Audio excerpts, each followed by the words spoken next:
ふんさん、何ですか？来月箱根へ写真旅行に行くんですが、ふんさんも参加しませんか？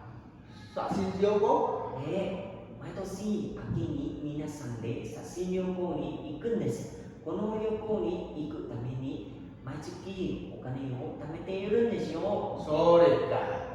秋はもみじがきれいで旅行にいい季節です。それに箱根はきれいな湖もあるし、富士山も見えるし、いいところですよ。それか。いつまでに申し込んだらいいですか？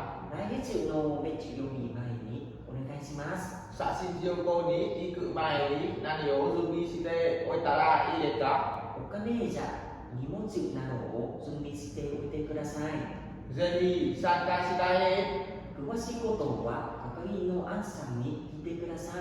はい、わかりました。